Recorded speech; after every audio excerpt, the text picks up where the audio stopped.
On Thursday, 23rd of November, Ireland's ambassador to Ethiopia, Nicola Brennan, spoke with Tigray Interim Administration President Gach. Apologies for keeping you waiting. How are you? I'm good. Very nice Good to see you. Nice to see you too. Yeah, really What a good to be pleasure. in Nice to have Macdonald. you. Yeah. Thank you so much. This is my colleague Mary, who's joining me from Good pleasure. Same. Yeah, and Tesfa, you know. Yeah. No. He's well known. I think everybody knows him also. Yeah. President Gach welcomed the ambassador with a thanking message to the people and government of Ireland to their support during the past 3 devastating years. The last 3 years, so a very destructive, genocidal war in this region that has claimed the lives of hundreds of thousands of people. The kinds of crimes that have been committed are quite unspeakable, and of course, all along, the Irish government has been in the forefront, not only denouncing, but also trying to highlight the plight of the people of Tigray. And of course, it's not just the Irish government and the Irish diplomatic community, but more importantly, our Irish friends who are not necessarily in government and public service, but also in other aspects of service, who've been very instrumental in promoting the cause of Tigray. So it gives me utmost pleasure to welcome you here and, of course, exchange some views on. Of course, I know, like I said, that Ireland has been very instrumental in supporting various development endeavors in Tigray, not just in Tigray, in many parts of Ethiopia as well, but here in Tigray we have a special recognition, I would say, of what Ireland has done and continues to do for the people of Tigray. So welcome once again. Thank you. All right. Thank you very much, President. For your very warm welcome. The ambassador arrived in Tigray on Monday. She visited Shira Aksum at Tigray beside the capital. She also met with IDPs in Dabaguna, northwestern Tigray. And we're here till tomorrow afternoon. So we have been very keen to listen and to hear from our partners and indeed your people about the situation in the region since the signing of the cessation of hostilities agreement 1 year ago, almost over 1 year ago now. Yes. Yeah, so, and you know, that was hugely welcomed by the international community, including Ireland. At least it brought some stability to your region and allowed for programs of recovery and rehabilitation and reconciliation to begin. So we've had an incredible 3.5 days so far, and we have learnt a lot and we've heard a lot.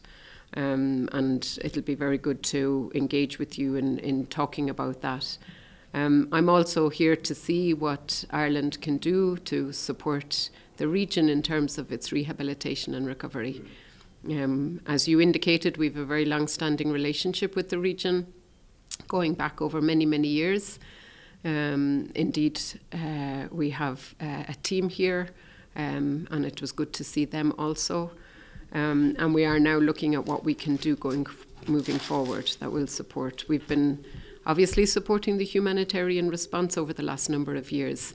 But obviously now, given that there is more stability, we're very keen to move towards recovery and again invest in longer term development. And that will be a mix of federal related programs like the PSNP, as you're aware, and others, but also some work through the region. And tomorrow I am here also tomorrow morning, we will be launching a program to support in particular women and girls who've been affected by the crisis of the past 2 years.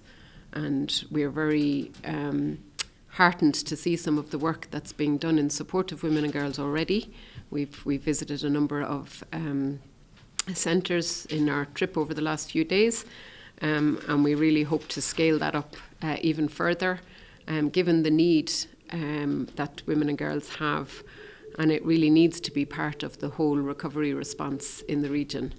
And we will be adding on a livelihoods component to that, because many of the women that we met, many of the young women that we met, said they were very pleased with the support that they were getting, but they needed to have livelihood support. They needed something to do in terms of their productive capacity. So we're very pleased to add that to that particular programme. So yeah, really thank you and your team for all the welcome to the region. And I bring obviously greetings from my government. We had a minister visiting Ethiopia about 3 weeks ago, and he met with his counterpart in the Ministry of Foreign Affairs and the Ministry of Finance in Addis Ababa. And he also visited some of our development interventions in Somali region, and he had a very positive and successful visit. So we are really looking forward to rebuilding our engagement in Ethiopia and indeed in Tigray region. So thank you. Thank you. Ambassador Brennan spoke with Tigray Television, where she raised the overall aim of her visit to Tigray, her discussion with the president, as well as her trip to different towns in Tigray. She said the IDPs she spoke at in Dabagun are at a critical condition. And we talked about the current situation in the region post the Pretoria Agreement, the cessation of hostilities agreement, and the progress being made in implementing the agreement. And there has been progress, and that's really good to see in a number of areas, but there's also still a lot of challenges. So we also talked about those challenges, the challenges of education, of healthcare, basic services, the challenges with IDPs, internally displaced people, some of whom we met in Dagabuna, in Shire. So we actually witnessed the conditions that they are living in and the challenges that they are facing. And we talked about how not only Ireland, but how Ireland and the international community can provide more support through humanitarian assistance, through recovery, through development cooperation in supporting Tigray and other regions that were affected by the conflict. Yes, Tigray was affected, but other regions were also affected. So it is part of the overall recovery response here and in other regions. I mean, the IDPs are in a very difficult situation because their needs are great in terms of shelter, in terms of food support, and in terms of healing from the crisis. And I think not only from the IDPs, but from other people that we met and partners that we engaged with the last few days, we have heard that people really need time to heal, that everybody has been traumatized by what happened over the last few years and they need time. I think with the IDPs in particular, the critical need at the moment is food, and that was one of their key requests, was more food availability and distribution. And we're very pleased to know that the food distribution in Tigray region will begin again soon. So hopefully that they won't have to wait too much longer until they're getting regular routine food supply through the humanitarian system. Nicola Brennan was appointed for Ireland's ambassador to Ethiopia, Djibouti and South Sudan in September 2020. She is also Ireland's representative to IGAD.